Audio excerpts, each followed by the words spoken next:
दोस्तों यदि आप भी हिटमैन रोहित शर्मा, विराट कोहली, यशस्वी जायसवाल को अच्छा बल्लेबाज मानते हैं तो वीडियो को दिल से लाइक जरूर कीजिएगा। जी हां दोस्तों, श्रीलंका के खिलाफ पहले टेस्ट मैच के तीसरे दिन जब श्रीलंका टीम 375 रन बनाकर हो गई ऑल आउट, तब दूसरी पारी में बल्लेबाजी करने उतरे यशस्वी जायसवाल ने भारत के लिए ठोक डाला शतक। तो ये देख हिटमैन रोहित शर्मा, विराट कोहली, ऋषभ पंत का भी चला जमकर खूब बल्ला, पहुंचाया स्कोर इतना पार कि भाई लगने लगा चमत्कार। तो दोस्तों आखिर भारत और श्रीलंका के बीच पहले टेस्ट मैच के तीसरे दिन की पूरी हाईलाइट वीडियो आपको दिखाने जा रहे हैं, लेकिन उससे पहले आप सभी को क्या लगता है हिटमैन रोहित शर्मा, विराट कोहली या यशस्वी जायसवाल कौन शानदार बल्लेबाज? अपनी कीमती राय कमेंट में जरूर बताइएगा। और ऐसे में ही आपका ज्यादा समय न गवाते हुए बात करते हैं सीधा खबर की। दोस्तों जैसे कि हम सब जानते हैं, भारत और श्रीलंका के बीच पहला टेस्ट मुकाबला आर प्रेमदासा क्रिकेट स्टेडियम में खेला जा रहा है। और दोस्तों इस पहले टेस्ट मुकाबले में भारतीय कप्तान हिटमैन रोहित शर्मा ने टॉस जीतकर बल्लेबाजी करने का फैसला किया था।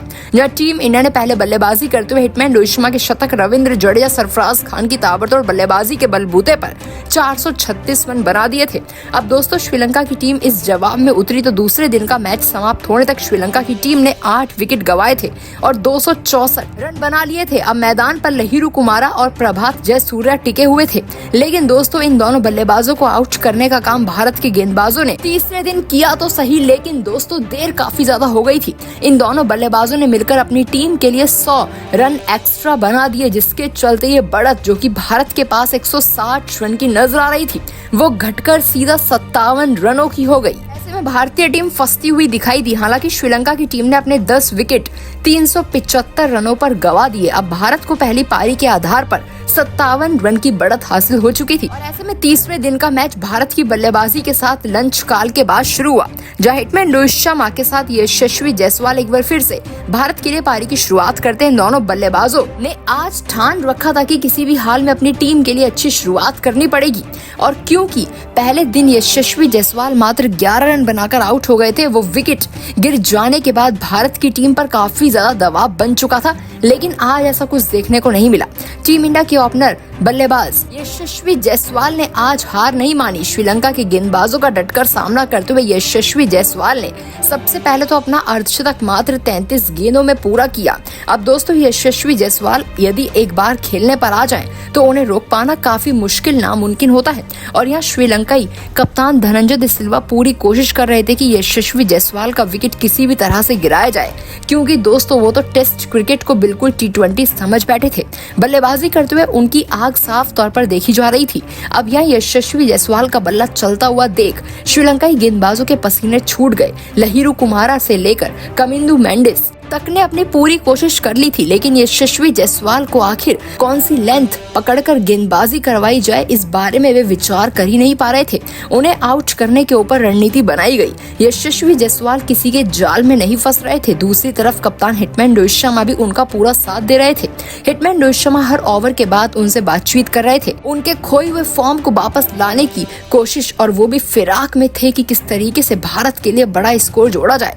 अब दोस्तों हिटमैन रोहित शर्मा और यशस्वी जायसवाल ने मिलकर टीम इंडिया के लिए 100 रनों की साझेदारी अगले 30 ओवर के भीतर ही कर डाली थी। यहाँ भारत का दूसरा सेशन भी समाप्त हो जाता है। भारत के पास 150 रन से अधिक की बढ़त हो चुकी थी।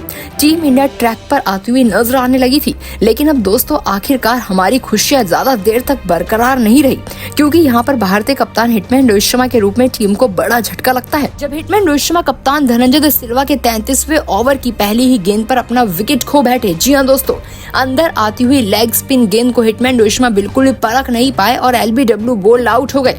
हालांकि हिटमैन रोहित शर्मा ने DRS भी लिया, लेकिन दोस्तों अंत में एम्पायर ने पाया कि हिटमैन रोहित शर्मा पूरी तरह से विकेट के सामने थे और बिना किसी एम्पायर कॉल के हिटमैन रोहित शर्मा को डगआउट की तरफ लौटना पड़ा। और यहाँ भारत का एक रिव्यू भी खराब हो गया, लेकिन दोस्तों हिटमैन रोहित शर्मा ने आखिरकार अपना काम तो कर ही दिया था, क्योंकि उन्होंने भारत के लिए इस मुकाबले में 78 रन ठोक दिए थे। अब 78 रन हिटमैन रोहित शर्मा के बल्ले से ऑलरेडी निकल चुके थे और दूसरी तरफ यशस्वी जायसवाल शतक के बेहद ही नजदीक थे। अब उनका साथ निभाने के लिए शुभमन गिल मैदान पर उतरे। शुभमन गिल को अब यशस्वी जायसवाल के साथ मिलकर साझेदारी को आगे बढ़ाना था और सोच समझकर बल्लेबाजी करनी थी। शुभमन गिल का खराब फॉर्म वापस लौटने का नाम नहीं नहीं ले रहा। और इसी तरीके से आज के मुकाबले में भी शुभमन गिल कुछ खास प्रदर्शन कर नहीं पाए।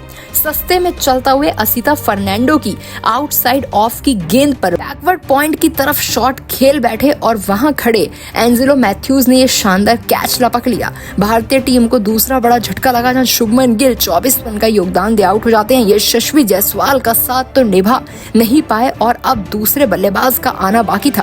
यशस्वी जायसवाल के ऊपर भी लगातार विकेट्स गिरने के चलते दबाव साफ नजर आ रहा था, लेकिन वहीं चौथे स्थान पर बल्लेबाजी करने उतरे विराट कोहली। दबाव को कम करने के लिए उतरते हैं जब विराट कोहली और यशस्वी जायसवाल ने अब मिलकर साझेदारी को आगे बढ़ाया और इस दौरान यशस्वी जायसवाल ने अपना शतक भी पूरा कर लिया। यशस्वी जायसवाल ने 100 रन की पारी मात्र 84 गेंदों में खेल डाली। अपनी इस पारी में उन्होंने 13 खतरनाक चौके तो वहीं 4 बड़े छक्के भी ठोके। और यहाँ यशस्वी जायसवाल का जैसे ही शतक पूरा हुआ वे अब रुकने वाले तो थे नहीं। अब इसी बीच मैदान पर टेस्ट क्रिकेट में बिल्कुल T20 जैसी बल्लेबाजी यशस्वी जायसवाल के बल्ले से देखने को मिल रही थी, लेकिन तभी तीसरा बड़ा झटका भारतीय टीम को फिर से धनंजय द सिल्वा ने दिया। धनंजय द सिल्वा ने यशस्वी जायसवाल को शॉर्ट पिच लेंथ की गेंद करवाई और दोस्तों यशस्वी जायसवाल आगे बढ़कर बड़ा शॉट खेलने की तलाश में गए। गेंद बल्ले से हिट नहीं हुई और सीधा पीछे खड़े हुए विकेट कीपर कुशल मेंडिस के हाथों में चली गई, जिसके चलते भारतीय टीम को ये तीसरा बड़ा झटका लगा। यशस्वी जायसवाल इस मुकाबले में 144 रन बनाकर इस मुकाबले में आउट हुए और वो अपने 150 रन के आंकड़े से भी चूक गए। यशस्वी जायसवाल के आउट होने का कारण सिंपल एक ही था, क्योंकि वो तेज बल्लेबाजी करने लगे थे और वहां वे समझ नहीं पाए कि गेंद को कहां खेला जाए और आगे बढ़कर शॉट लगाने के प्रयास में उन्होंने अपना विकेट गंवा दिया। अब विराट कोहली और ऋषभ पंत ने पारी को संभाला, जहां ऋषभ पंत और विराट कोहली ने फिर यशस्वी जायसवाल के आउट होने के बाद थोड़ा संभल कर बल्लेबाजी की। दोनों बल्लेबाज बस यही कोशिश कर रहे थे कि किस तरीके से आज के दिन के अंत तक अब कोई भी विकेट ना गंवाया जाए। विराट कोहली और ऋषभ पंत आउट होने का नाम तो नहीं ले रहे थे और डटकर बल्लेबाजी कर रहे थे। अंत में जाकर यदि विराट कोहली और ऋषभ पंत आउट हो जाते हैं तो रविंद्र जडेजा ही एक ऐसा विकल्प बचेंगे जो बड़े शॉट तेजी से स्कोर को आगे बढ़ा सकते हैं। ऐसे में दोनों ही बल्लेबाजों को अच्छे से बल्लेबाजी डटकर संभल कर पारी खेलना जरूरी था। ऐसे में विराट कोहली धीमे अंदाज में बल्लेबाजी करते हुए नजर आए, लेकिन अंत में जाकर मुकाबले के आज उन्होंने बड़े बड़े 3 लंबे चौके ठोके, जिसके चलते 52 रन इस मुकाबले में अभी तक बना दिए। वहीं ऋषभ पंत ने 15 रन अपने बल्ले से निकाल दिए। दोनों की कोशिशें सिर्फ टीम इंडिया के लिए संभल कर बल्लेबाजी ही करने की है। और अब दोस्तों यदि चौथे दिन दोनों बल्लेबाज इस मुकाबले में उतरते हैं और धीमे शानदार अंदाज में बल्लेबाजी करते हैं, स्कोर को 400 के पार पहुंचा देते हैं, तो मुकाबले को जीतना टीम इंडिया के लिए बेहद ही ईजी हो जाएगा। इस मुकाबले में 30वां दिन का खेल समाप्त होते हुए टीम इंडिया 303 रन बनाकर नाबाद खेल रही है। भारत के पास 360 रन की कुल बढ़त हो चुकी है, 57 रन पिछली पारी के जोड़कर। और ऐसे में टीम इंडिया के पास काफी अच्छी बढ़त हो चुकी है। 400 रनों का आंकड़ा यदि श्रीलंका टीम के सामने रख दिया जाए तो श्रीलंका टीम इस आंकड़े को छू नहीं पाएगी और इस मुकाबले को शर्मनाक तरीके से गंवा बैठेगी। ये पूरी तरह से साफ हो चुका है। ऋषभ पंत के बाद अभी टीम के लिए रविंद्र जडेजा जैसे बल्लेबाजों का आना बाकी है। ऐसे में दोस्तों आप इस खबर के लिए क्या कहना चाहेंगे? कमेंट में अपनी राय जरूर बताएं। मिलते हैं कोई नई वीडियो के साथ, जब तक के लिए जय हिंद, जय भारत,